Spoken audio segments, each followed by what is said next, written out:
সবার হৃদয়ে বিরাজমান প্রভু পরমাত্মাকে আমার প্রণাম।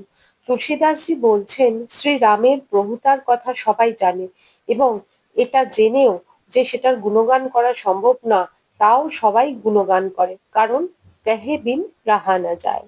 তাই বেদ বলেছে, অব্যাখ্যানীয় হলেও ভগবানের গুণগান ভজনের মাধ্যমে যতটা সম্ভব, যার যতটা ক্ষমতা সেই অনুযায়ী করা উচিত, কারণ ভজনের প্রভাব অত্যন্ত সুন্দর এবং প্রভাবশালী। মীরাবাই তাই শুধু ভজন নয়, ভগবানের প্রতি তার প্রেম নৃত্যের মাধ্যমেও প্রকাশিত করেছিলেন। আজকের স্তুতি। एक अनिह अरूप अनामा अज सच्चिदानंद परधामा व्यापक विश्वरूप भगवाना तेहि धरि देह चरित कृत नाना। এক মানে পরমাত্মা একজনই, অদ্বিতীয় তিনি। অনীহা মানে যার কোনো ইচ্ছা নেই। অরূপ যার কোনো রূপ নেই। অনামা ঈশ্বরের কোনো নাম নেই। অজ মানে অজন্মা। সচিদানন্দ মানে তিনি সচ্চিদ ও আনন্দ স্বরূপ। পরধামা মানে তার পরম ধাম আছে, তিনি সেখানেই সর্বদা বিরাজমান। ব্যাপক মানে যিনি সব কিছুর মধ্যে ব্যক্ত বা বিশ্বরূপ, যিনি বিশ্বরূপ স্বরূপ। তেহি ধরি দেহ চরিত কৃত নানা। তেহি ধরি দেহ মানে তিনি দিব্য দেহ ধারণ করেন। চরিত কৃত নানা মানে অনেক প্রকারের লীলা করেন সেই দিব্য দেহ ধারণ করে। তুলসীদাসজি বলছেন যে তিনি অরূপ, তিনি অনাম, তার কোনো ইচ্ছে নেই, তিনি সচ্চিদানন্দ স্বরূপ, তার পরম ধাম আছে, তারপরেও তিনি দিব্য শরীর ধারণ করে এই ধরাধামে, এই মৃত্যু লোকে কিসের জন্য আসেন, তার কথা তিনি পরের স্তুতিতে বলছেন।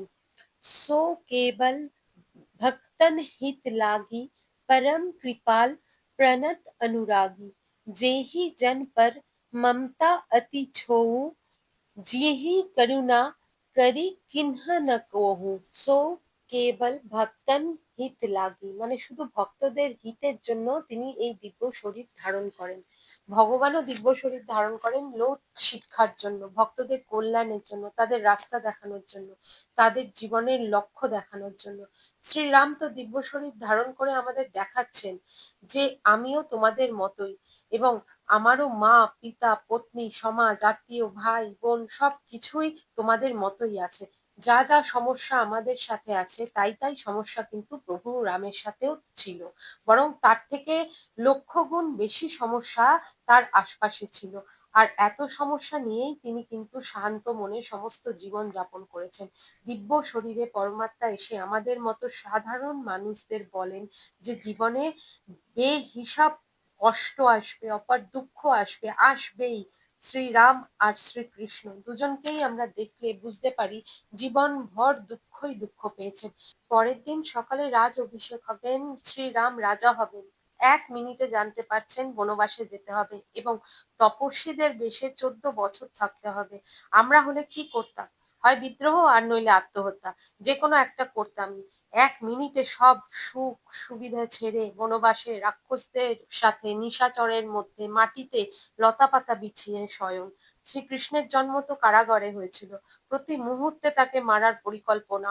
এই রকম ভাবলেও কেমন লাগে, অথচ এখন এখন আমরা এতটুকু কষ্ট হলেই একটা আঙুল ভগবানের দিকে তুলতে 1 মিনিটও ভাবি না। যত মহাপুরুষ আছে, যেমন ধরুন মহারানা প্রতাপ, গুরু গোবিন্দ সিংজি, স্বামীজি, সুভাষচন্দ্র বোস, এদেরকে পড়লে জানা যায় দুঃখ কষ্ট কাকে বলে। গুরু গোবিন্দ সিংজি মহারাজ তো বল, मैं हूँ परम पुरख को दासा देखन आयो जगत तमाशा। মানে তিনি সোজাসুজি বলছেন তিনি সেই ভগবান পরমাত্মার দাস, আর এখানে শুধু তামাশা দেখতে এসছেন। তাহলে পরম ধামে থাকা সেই ভগবান আমাদের দুঃখ কষ্ট দূর করবেন বলেই, আমাদের হিতের জন্যই শুধুমাত্র এই ধরাধামে আসেন। এবার বলছেন পরম কৃপাল প্রণত অনুরাগী। পরম কৃপাল মানে হচ্ছে পরম কৃপালু তিনি। প্রণত অনুরাগী মানে, প্রণত মানে যিনি শরণাগত হয়েছে তার প্রতি কি চরম অনুরাগী। তার মানে কেউ যদি শরণে ভগবানের আসে তার প্রতি তার শুধু অনুরাগী থাকে, তাকে তিনি শুধু আদরই করেন। যেহি জন পর মমতা অতি ছৌ। যেহি জন পর মানে যে ভক্তের প্রতি, মমতা অতি ছৌ মানে অত্যন্ত মমতা আর কৃপা আছে। যেহি করুণা করি কিন্হি না কহু, যে ভক্তের উপর একবার করুণা করেছেন তার উপর আর কোনোদিন কখনোই ক্রোধ করেননি। তার প্রেম অকথনীয়, কিছু বলাই যাবে না, অব্যক্ত।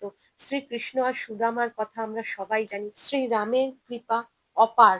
সুগ্রীবকে কৃপা করেছেন, বিভীষণের ওপর কৃপা করেছেন, মা অহল্যার ওপর কৃপা করেছেন, নিষাদরাজ বহুর ওপর কৃপা করেছেন, কোনো ক্রোধ করেননি। আর যেখানে ক্রোধ করেছেনও সেখানে কিন্তু ওষুধের সমান ক্রোধ করেছেন। পরমাত্মার দিব্য শরীর ধরে আসছেন, অপার কষ্ট সহ্য করছেন, কার জন্য? ভক্তদের জন্য, আমাদের জন্য। তাই তুলসীদাসজি এত স্পষ্ট রূপে বলছেন, সো কেবল ভক্তন হিত লাগি।